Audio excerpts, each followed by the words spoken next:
When I order my Vindaloo on a home delivery app, I can see that when it's being prepared. I can see that the order's taken when it's being prepared, and I can see when it arrives. I can see when it was dropped off at my doorstep, and I know how much it costs, and I know what was done, and I've got proof of delivery. I have all these things. That's a $12 order. Yeah. So there's an intolerance now as individuals when we go to our businesses. Yeah. To have anything but that when I'm dealing with an $8 million shipment of electronics. Right. Or, why can't I have that here? Right. I want that. Yeah. You're listening to Freight Famous, presented by Rose Rocket, bringing you the people that make trucking move. From behind the scenes into the limelight. Here's your host, Justin Bailie.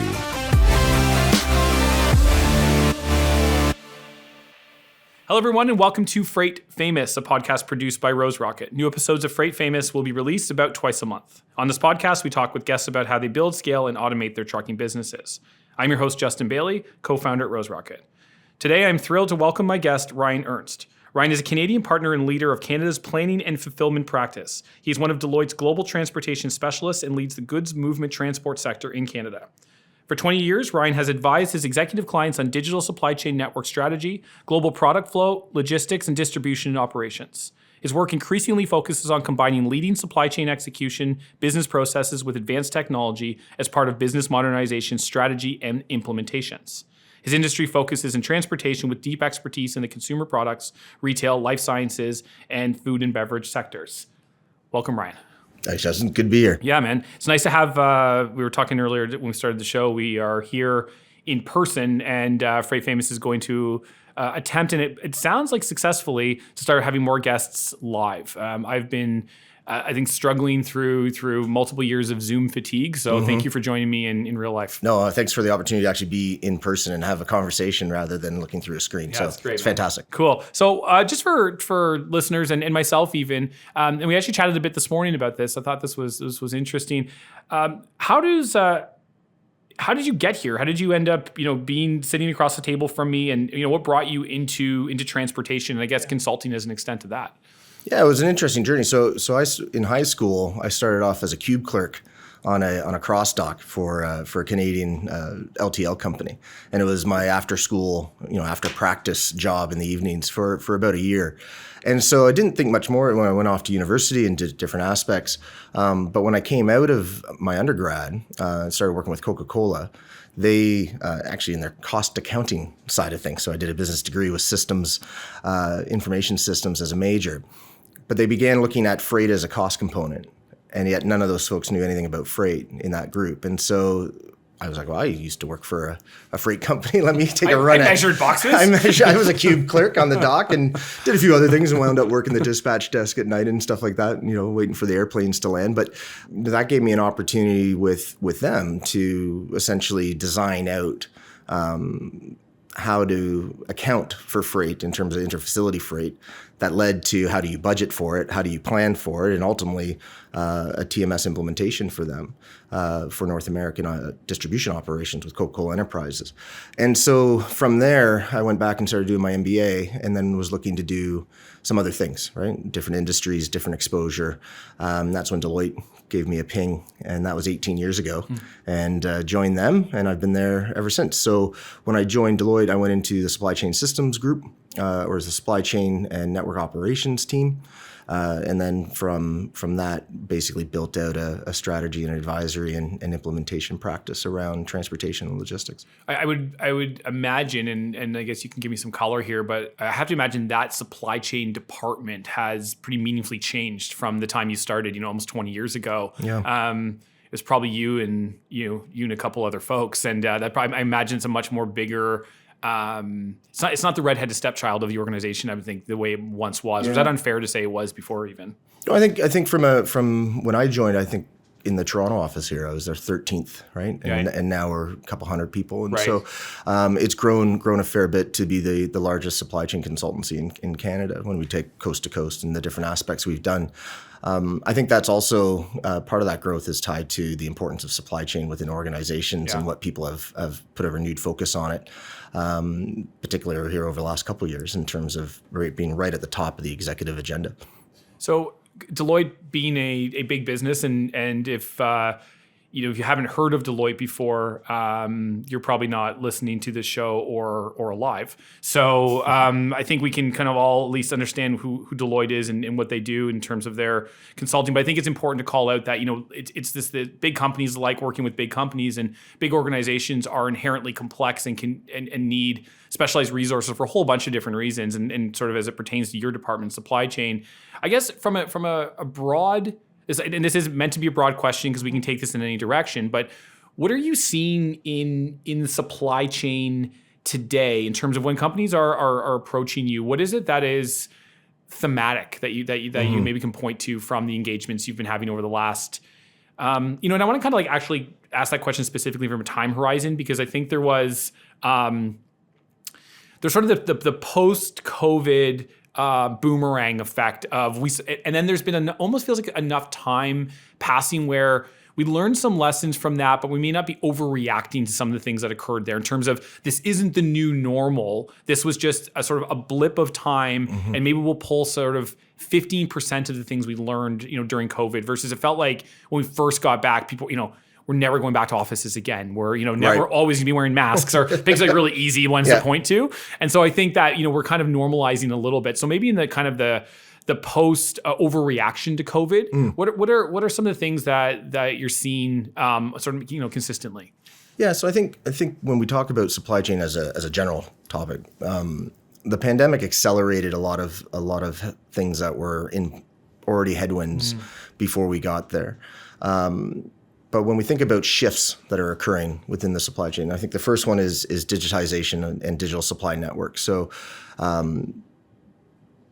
needing to have a much more dynamic and interconnected supply chain or value chain. So it's not as linear and tight and stretched to be as efficient and as fast as possible. There's a little bit more fluidity to it. There's a little bit more dynamics to it. What does that mean in terms of companies being able to manage that, right? It becomes more complicated. You have more exceptions. You need tools that can help simplify the management of the business. And so there's a whole aspect of digitization going into the supply chain. I think the pandemic very much, and we haven't seen as much as what you're referring to as sort of the overreaction, but supply chain resiliency is a significant topic. How do I improve the resiliency of the supply chain to not be as disrupted by, a lumpy overseas shipping market or port congestion or natural disasters or a failure of a supplier or different aspects along those lines, and so or of a carrier. How do I survive that, and how do I build a much more resilient supply chain? That's a very defensive posture, but the flipping that into an offensive posture around terms of supply chain agility, right? How do I react? How can I adjust? How can I be more in front of these things? So that's number two. I think number three, from a sustainability perspective, as we come out of the pandemic, that's the next. We're dealing with geopolitical crises right now, and that's sort of a moment in time again coming out of the pandemic, which people have to react to and address, and hopefully that ends as quickly as it can. Yet that's creating some global tensions in different aspects. But right behind that will be and should be dealing with sustainability and decarbonization. And transportation as a hard to abate industry has a significant role to play in that. So the electrification, decarbonization, alternative fuels, that aspect of from a transport perspective, but then moreover in the supply chain in general in terms of how you design your network, where do you source your products from, different aspects. And then the labor side. So labor scarcity, not just because people have, in terms of the disruption that showing the dependency of your labor force in terms of what the pandemic did with the lockdowns, but actually just a declining labor pool in the space. And so what does that mean for automation? And how does that drive automation in distribution? How does that drive automation in overall supply chain process from a management perspective right down to, quite frankly, drivers? And so what's that automation look like in terms of the strategies related to labor?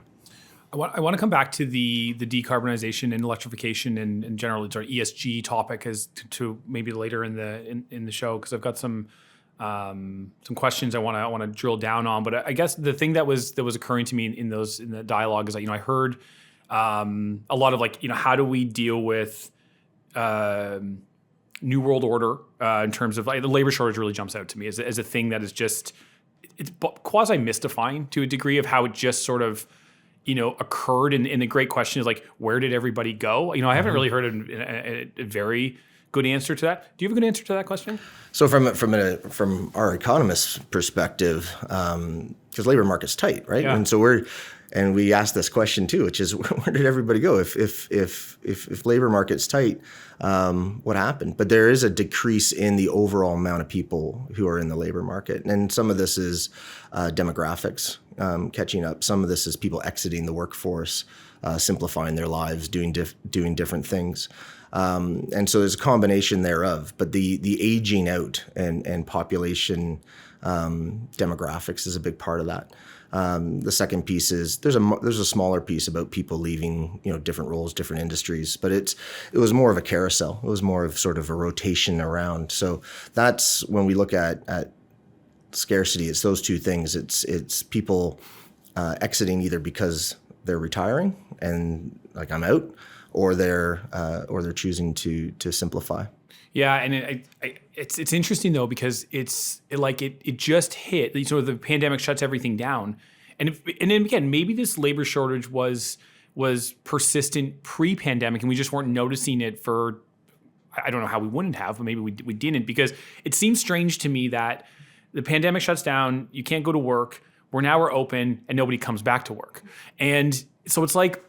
It's hard for me to. It's almost like it's the same argument you hear around truck driver shortage in terms of it's a demographic shift. But the reality is, if you look in the market right now, being sort of early March, there's no truck driver shortage because there's more trucks than there is freight, right? So it's this supply and demand imbalance. Mm-hmm. And so I keep trying to rationalize in my mind. It's is this some type of some demand imbalance, and then that the demand is such that it's actually exceeded the labor from earlier. But again, none of this makes any sense to me still. That I guess.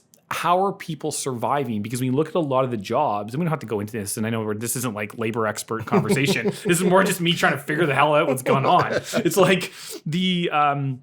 it's a lot of the jobs that we're speaking about are where there's a shortage. It's not necessarily white collar corporate jobs, and so it's more frontline, arguably in most cases lower pay type jobs, which then to me says these were people that probably. I'm going to generalize here. We're probably more on the margins and don't have the financial flexibility to simply not work. And so this is the part I can't rationalize, is that there's I think largely most people need to work to survive for an income. Mm-hmm. And there just seems to be more jobs than people. And this seems to be a post-pandemic. You know what? I'm bringing on someone who knows about this. This is it, because I can't get there. You got your topic for your next. I can't get there, man. You got your topic for your next piece. Yeah. You get finding the consumer-driven aspects, and you had a podcast a couple episodes back talking about how consumer spending kept things driving here over the last little while. We're in a recessionary-ish slowdown, minus the labor market, right? With full employment, right? Which is an interesting dynamic. The the one thing related to labor in particular, we'll talk about drivers in a moment, but if you think warehouse labor, the amount of warehousing jobs and how much that's increased, almost correlates nicely with the decrease in retail jobs. Yeah, they're tough jobs. Yeah, that's a tough job. Yeah, it's a lot of it's manual work. It's time-based. There's job standard. You're at the clock all the time to try and drive that efficiency and output. There's an aspect of just at some point after years of lockdown as an essential worker. We don't talk enough about warehouse workers and truck drivers as essential workers. Yeah, right. We just expected them to keep going. Like, there is a lot of exhaustion there. Yeah. And I don't think we can underestimate what that means for people wanting to plug 50 hours in that type of environment after multiple years of a very, very stressful scenario of being an essential worker in that space. Yeah, it's it seems to be again, going back to that. So it's a big thank you and a big shout out to warehouse distribution and logistics employees and workers, because I think it's an underappreciated activity over the last 3 years in terms of what they did to keep us all supplied. 100%. And I hope there's a spotlight on that now. It feels like there's a bit more respect for that. So, if anything, hopefully the sort of the pandemic and post-pandemic and, people needing their ATVs and their snow pants, hopefully that is helped at least shine a light on how the stuff gets to us and how it's all, it's working. So when you're working with these organizations and you go into work and they express that these are the things that we need to do to a term I like to use is sort of future-proof our supply chain, whatever that might mean to the organization. What is the driver of that change? In that, what has been the thing that has, what is the pain that's so much that I'm going to pick up the phone and get involved in a pretty resource intense, and I mean that from all areas, engagement with new technology, consultants, and all the things. What is driving the change? Yeah, there's a few different components. I'd say from a transportation perspective, you have organizations that are dealing with 10, 20, 30-year technical debts. In terms of mainframe applications, AS400 applications, different things that they've homegrown, built, and modified over time. And these are reaching a point where the workforce doesn't necessarily know what's under the covers, or they're retiring, or the knowledge is difficult to transfer in terms of the inner working of these applications. Some of the skill sets related to, COBOL and other things that are some of these things are still written on.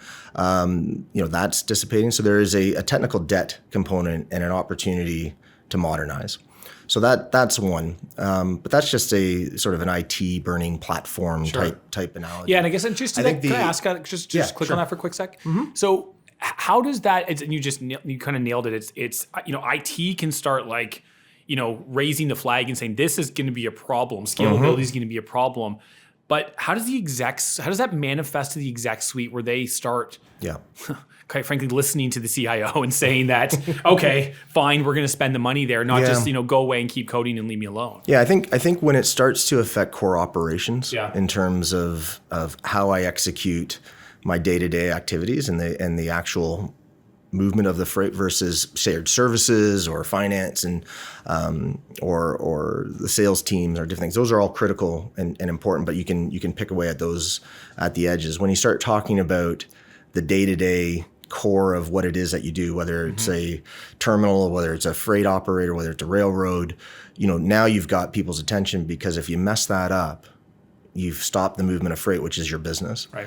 And so that has to get on the attention. So if there is, in this scenario, if the impetus was a burning platform scenario, and people are saying it's the core operations that I'm pointing at, then that gets everybody's attention. And so I think that's one piece. The other piece is there's competitive capabilities that, from a growth perspective and from being relevant for the customer side and the customer's customer, we call it the recipient or the consumer, or you can call it whatever you want, but your customer's customer. Increasingly, carriers are the face of your customer to their customer, right? They're the only people you see. We've gone into a very automated, a very digital space in terms of how you interact with your service providers and how you interact with your customers, right? Whether it's B2B or B2C. And so you don't have those personal relationships and you don't have that exposure the same way. And so the service provider, the carrier, is your face, right? And is the touch point of when A meets B. And so there's certain visibility that you need. There's certain sharing of information that you need to do. There's certain standards that you want your carriers to adhere to, and capabilities that they need in that environment that, quite frankly, aren't provided in some of this legacy applications and different things. So there's an imperative to actually improve your capability set. And so there's a handful of we call them signature capabilities, but a handful of targeted new capabilities in this sort of dynamic between customers and their customer's customer and your role in that. And then your role in the broader ecosystem and value chain in terms of how you manage in this more dynamic fluid supply chain as well. And so those things require new capabilities that just don't exist. And so that's another driver. If you want to grow, if you want to scale, if you want to retain and have stickiness with your customers, these are capabilities that you need to have, and they just don't exist in legacy tools. What do customers, and because reading the bio, you touch some stuff around sort of consumer products and retail and stuff. So you'd be hearing from, because again, thinking about the supply chain, it's not just, we use the term integrated supply chain, and I think about that in the way that it's meant to be said. But I also think about the word integrated supply chain as it relates to supply chain is, I think, now core to the C-suite and is sort of integrated in the overall thinking of the business too. So there's kind of the outward facing, all vendors and suppliers talking to each other, and you push a magic button and it delivers, and poof, there you go, and better margins and everybody's happy. But then there's sort of the business in sort of the executives integrating the thought around, we're going to make a decision and we're going to include not just sales and CEO, but we're going to include operational aspects too. I'm thinking more from like a retail or consumer goods side of things. But so when you're engaging with these clients in that space specifically, I guess it could apply to other ones too. What do customers, what do you and I want now that might be different than before? Or what does the future of the customer look like? I think so there's you and I as a consumer and our home delivery and all. We can talk about e-com and last mile. I'll put from a business customer perspective, they're related, because there's when I order my Vindaloo on a home delivery app, I can see that when it's being prepared. I can see that the order's taken, when it's being prepared, when it's being picked up. And what's that? Are you referring to Vindaloo Indian restaurant? That is the best Indian food, is it not? Yeah, and so although folks will say, well, it's not really Indian food, Vindaloo, but that's a different story. It's a different story. But it's what I order. So but in the chat I can see people, that's not really Indian food. But I like it. Yeah. And but the fact is, I can see it. And I can see when it arrives. I can see when it was dropped off at my doorstep, and I know how much it costs, and I know what was done, and I've got proof of delivery. I have all these things. That's a $12 order. Yeah. So there's an intolerance now as individuals when we go to our businesses to have anything but that when I'm dealing with an $8 million shipment of electronics, right? Or why can't I have that here? Right. I want that. Yeah. Right. And so that trend to transparency and visibility in the B2B space is huge. Yeah. I also want transparency to your interactions with my customer, right? The appointment scheduling, the pickup, the delivery, the interaction, what took place, what feedback, different components around that. So how do you represent me, right? Because that's how that's important. And so from a customer perspective, for a service provider, those two components around taking our consumer experience and bringing it to a B2B space is big. You made a really interesting point there. I like this idea that visibility goes beyond just the we think of visibility as I want to be able to track the whereabouts of the product. But your point there was, how are you representing me is really interesting, because that's not just where is the product, that's how are you behaving, how are things being, what are your engagements with my customer that really, for when I'm engaging a trucking company, and largely, and I'll think about LTL because I use this example a lot, the traditional way you think about LTL is a truck shows up, you put it in the truck, the freight goes into a black hole, and then, one day to 1 week later, it pops up on the other side somewhere. And that's kind of the traditional experience that you might get there. And so being able to pull out what's happening in that black hole. That's right. Not just simply like the movement of the freight, but like, okay, fine, the customer got the freight, but how did you engage with them? How did that look? How did you represent me? Yep. And I think that's an area when we use the word visibility, I almost think we have to be careful because it has such a wide range of meaning, and that it actually means a whole bunch more things than just simply where's the beyond the dot on the map. Right. Yeah. So you have track and trace from a status perspective, like last node and all that different things. But visibility is exactly that, right? Which it's it's more than just the GPS location Yeah. of where product is. Yeah. It's everything from what was the temperature of that product all the way through, Yeah. and exposing that. Yeah. Right. What is the conditions of the vehicle? Yeah. Right. What are the interactions with the customer? Yeah. Right. What is the any feedback or different aspects that may come through that. And so that transparency is something from an organization perspective, which is a hard thing to get to. Yeah. Because it's like, oh, how much do you want to expose Yeah. about, I'm a day off, but Yeah. I'm still within my service parameters. So do I really want to share, Yeah. that I'm a day off and why? Yeah. Or do you just say, you know what, just get over it and share it, and have that sort of more open and visibility to what the heck's going on, creates less drag on your call center, right? Because even if they just want to know. Yeah. Even if they don't need to know, they just want to know. We just want to know now. Yeah. We're in a world from a data-rich world where we just expect to be able to know anything that we want about everything at any time. Does it surprise you? And that includes our business. Sorry. Does it surprise you as much as it surprises me that it's still taking this long? Like that narrative that you just that beautifully articulated narrative, and I think the reason that you can articulate that so well is because you've probably been saying it for a decade, and it's been a while. right. And so it's like, does that surprise you that it's still something that has to be sold a little bit? I think it doesn't surprise me because it's happening fast now. So I would say these things were beginning. We talked a little bit earlier about just some of the investments in the US and the industry and different things that happened 10, 12 years ago around this space. Yeah. But it still never got to that full aspect of visibility that I'm referring to. I think the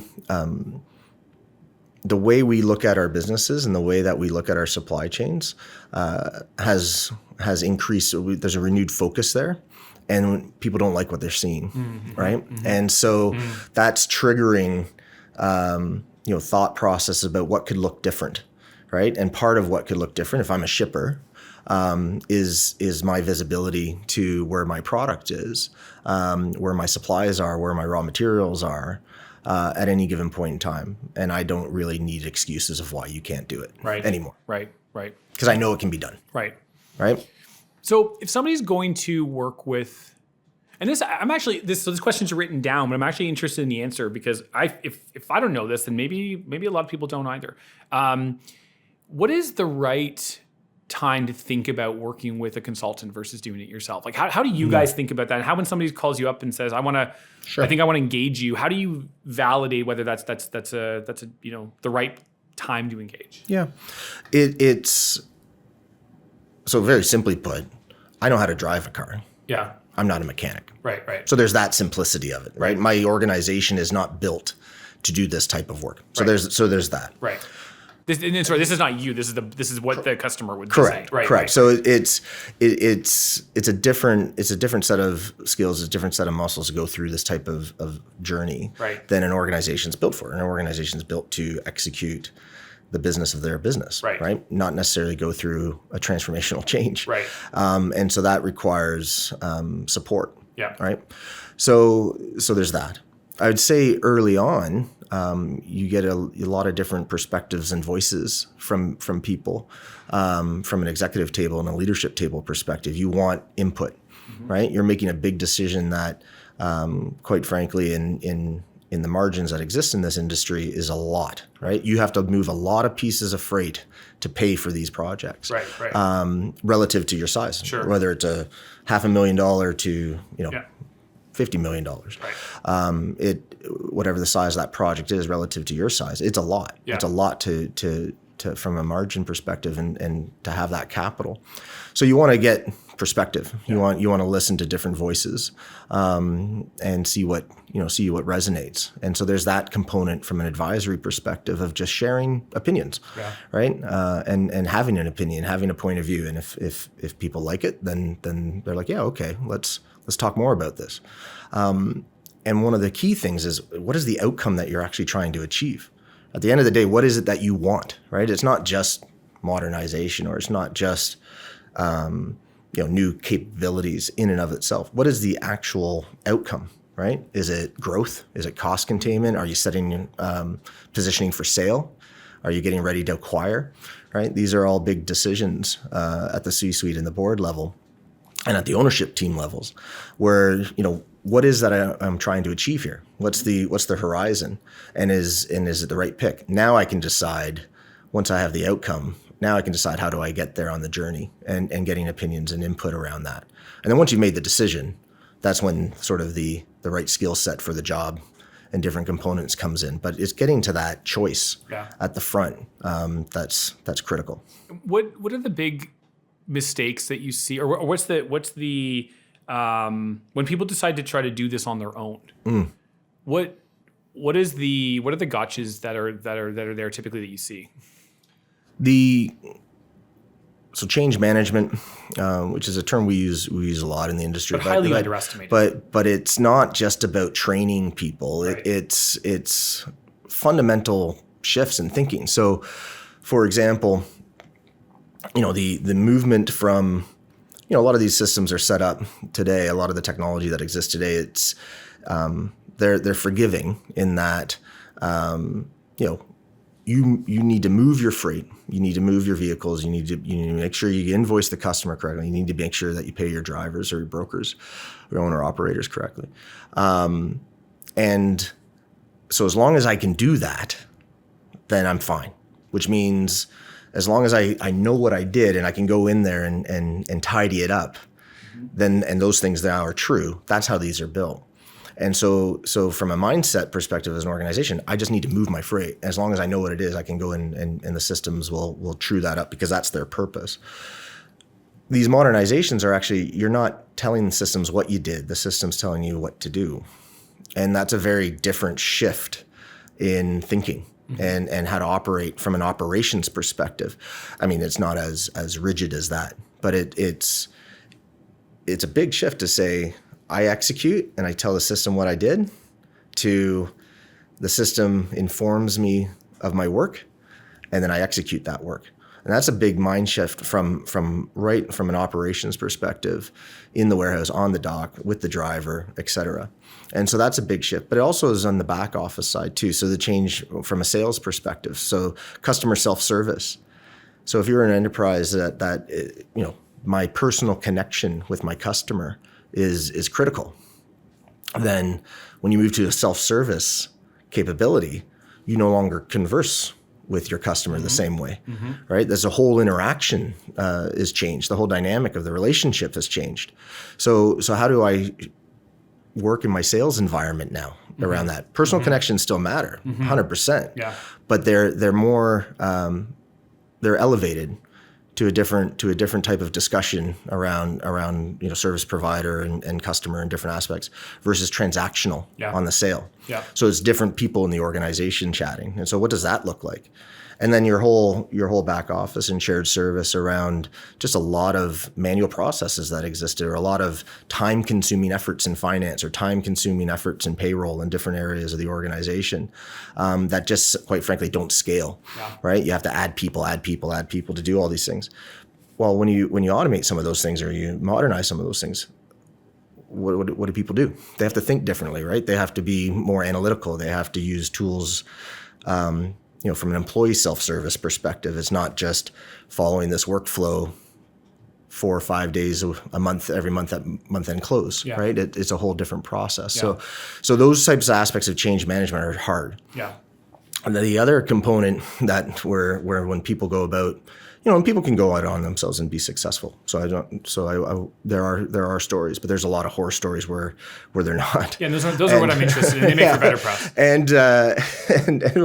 And in those scenarios, they miss the point. They miss of what they're trying to achieve. So they tend to lose sight of what that outcome is actually for. Right. What am I trying to get to versus I need this system in. Yeah.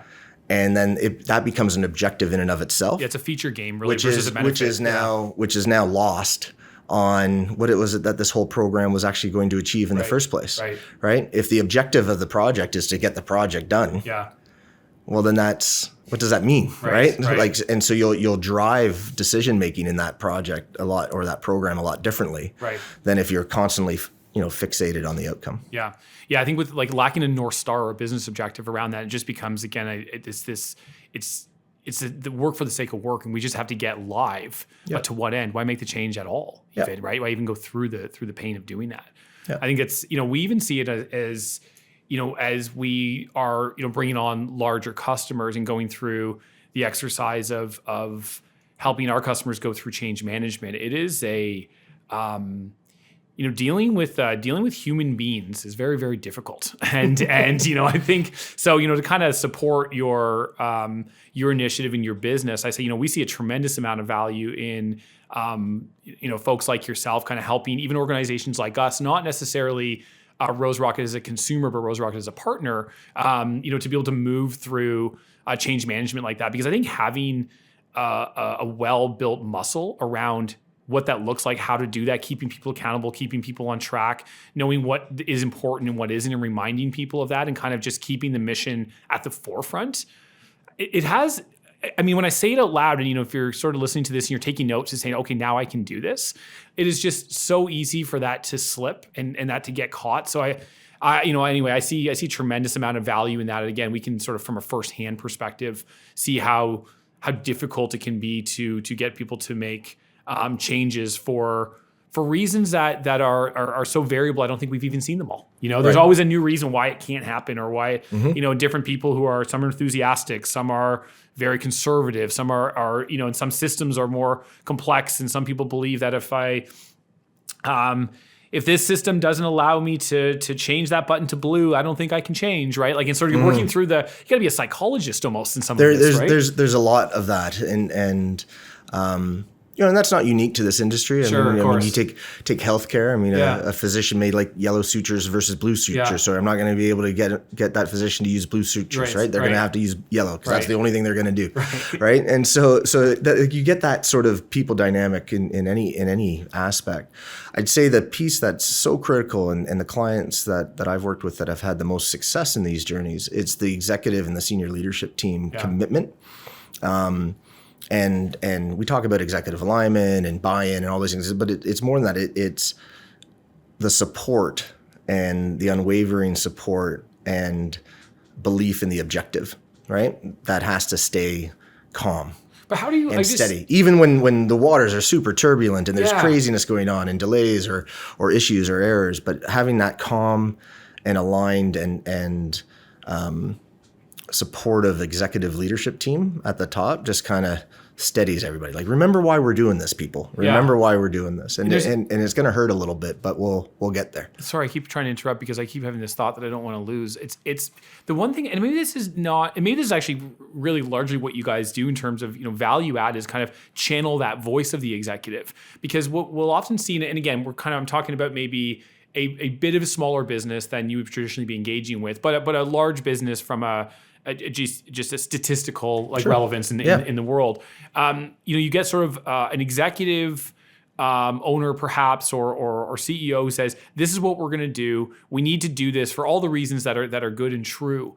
But they've got other things to be focusing on. So then they kind of assign it to the team. They're like, okay, go get it. Yeah. And then you've got this thing that I often say where the frontline employees or management, and they I'm going to use air quotes here, they wait them out. Right. So they're like, just ignore him, because in 60 days, this shit's going to go away. And then they're going to come back with another, he's going to have another initiative that's going to come through. Right. So you actually kind of did an interesting thing there where I was thinking through the practicality of that, is to have somebody who can be the voice of the executive, at least to hold that message accountable, so the team doesn't just wait you out essentially for the next thing, where you can kind of keep people on track and keep them moving. Because I think that's incredibly important, because you get these organizations, and as soon as the executive sponsor sort of turns their back to go work on something else, they go back to what they were doing before. And there's a million excuses why they can't go live on the new product or on the new initiative. Yeah, I mean, the holding steady the objective and outcome, and being an advocate for that as a third party outside coming in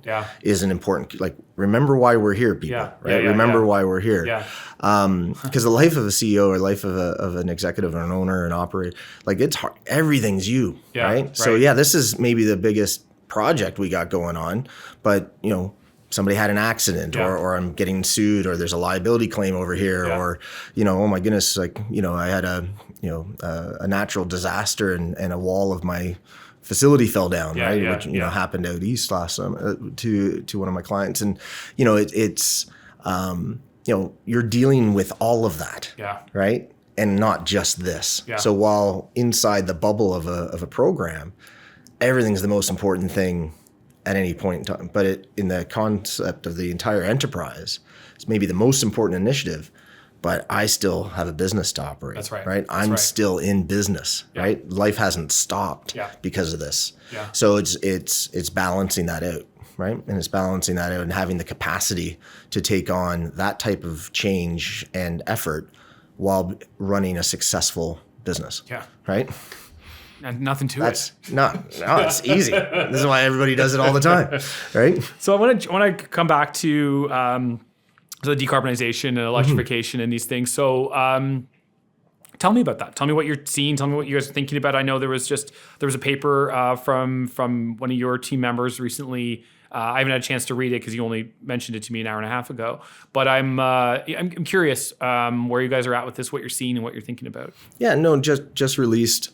From a decarbonization of transport perspective, electrification of fleets perspective. So appreciate the plug there. Sure, no problem. Share the link. Check me out on LinkedIn, you'll see it. I think the key, the upswing right now is significant. And we're not just talking about, scooters or small delivery vehicles. We're talking about, medium and large size vehicle, Class 8 and different components all the way through around electrification or alternative fuels in terms of decarbonization. And it's happening fast. And it's happening fast for a reason, and a good reason, in terms of the climate crisis and different components to it. And that's being driven, how that's manifesting itself from a demand perspective for change is flow downs. You got companies like IKEA that are demanding having, their Scope 3 emissions reduced by the services that they procure, and one of those being transportation. You have that just say you have to have X% of your fleet electric, or you have to have this type of profile in terms of the carbon budgets that have been allocated to you. And so as a service provider, moving in that direction and getting to that, so folks who almost universally have a net zero 2050 strategy now, that's not a long time, right? We're in 2023. So in 27 years, right, when you think about your fleet renewal strategies over 27 years, you're starting that now, right? You're starting that process now of new vehicle purchases for a range. And so, that's driving electrification, but it has a whole bunch of implications.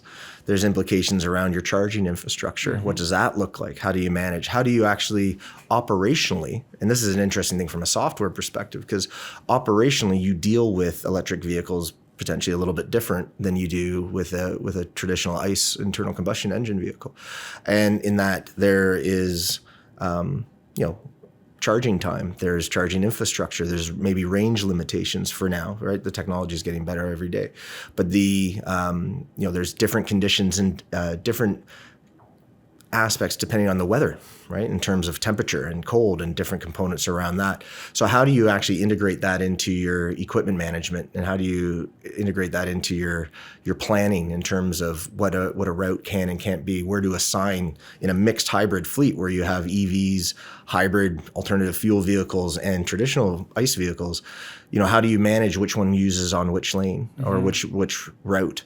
Or which service offering, and deciding that in terms of the operational parameters around the equipment.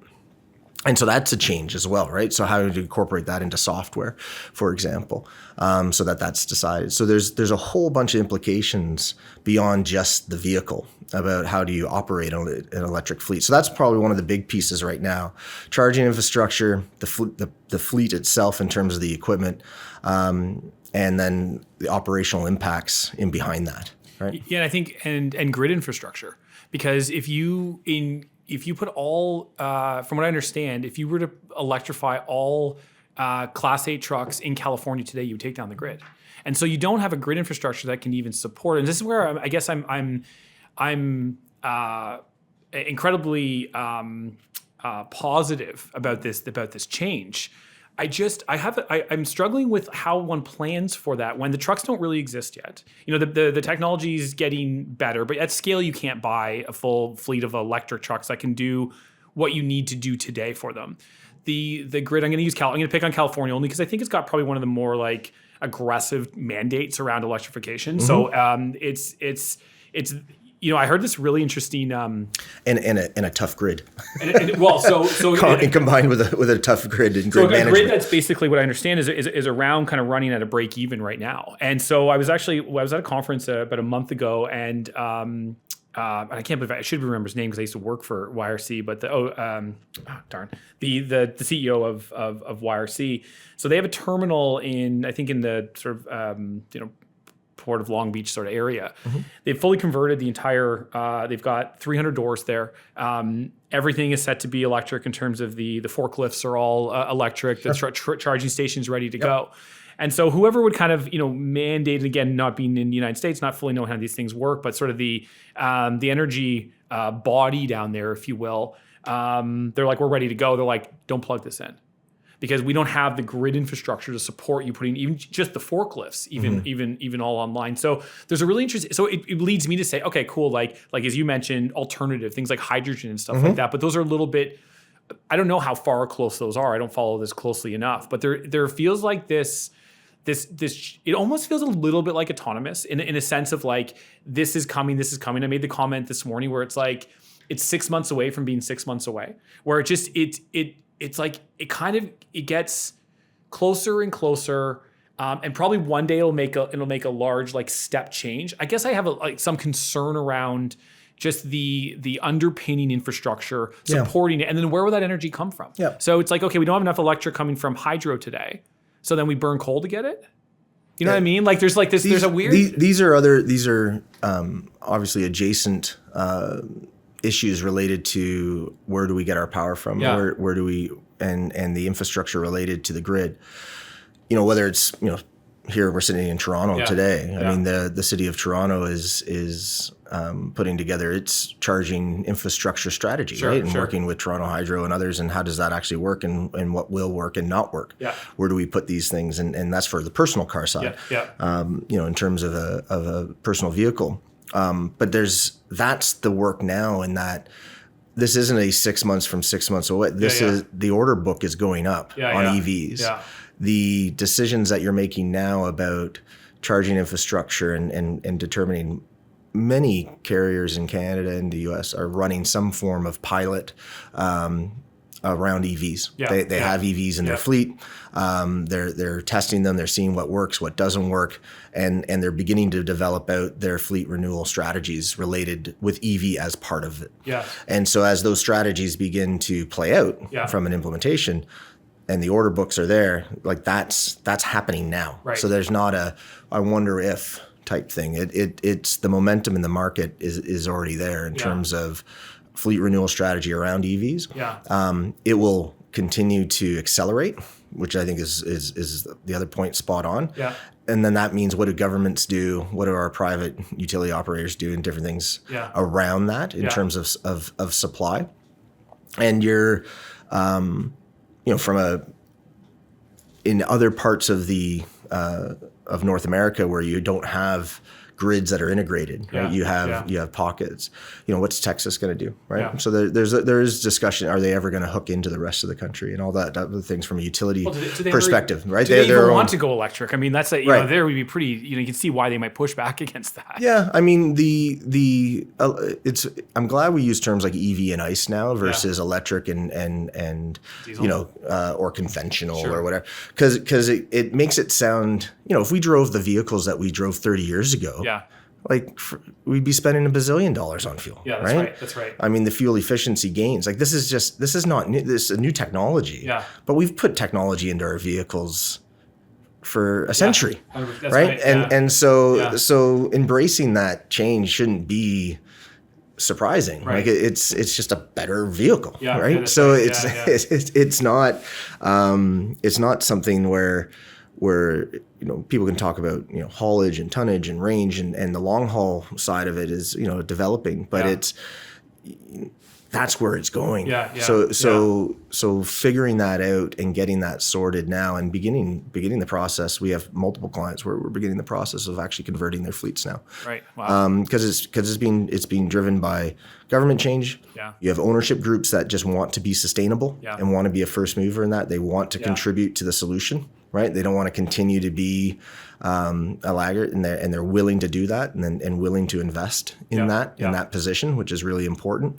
And then, of course, you have regulations that are coming down, and the carbon tax increases that are coming through all this, and really driven by your voter constituents. And we talked about earlier, like, what does the end customer want? Yep. This matters to us, right? Yep. This matters to the end person, which really is driving a lot of this behavior, which is great, I think. And it's I can notice it meaningfully around my own home. The thought, the energy, the conversations that are going on around how we make purchasing and honestly brand decisions even around these types of things, and how we think about this is it's pretty top of mind. And our governments play a role here in that. Yes, they regulate, but at the same time they also offer up incentives and early movement around Canada. It's $3 billion and. $3 billion allocated around incentives and grants related to this space. And the U.S. has its own fleet modernization, electrification, credits and grants and different components. And so there's navigating that is also important. So understanding what's available to assist you in making this change, so that, yes, they're regulating, but yes, there's also this opportunity to take advantage of government programs related to incentives and grants and tax and tax scenarios.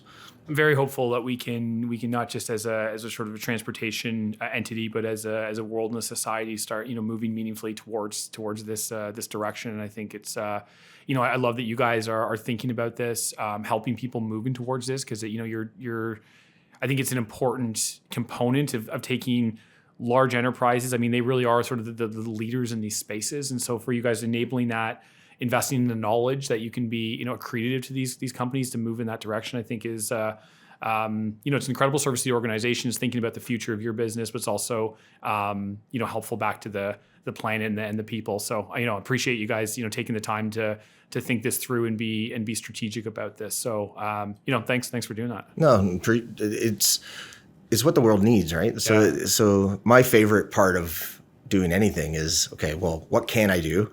What do my clients want?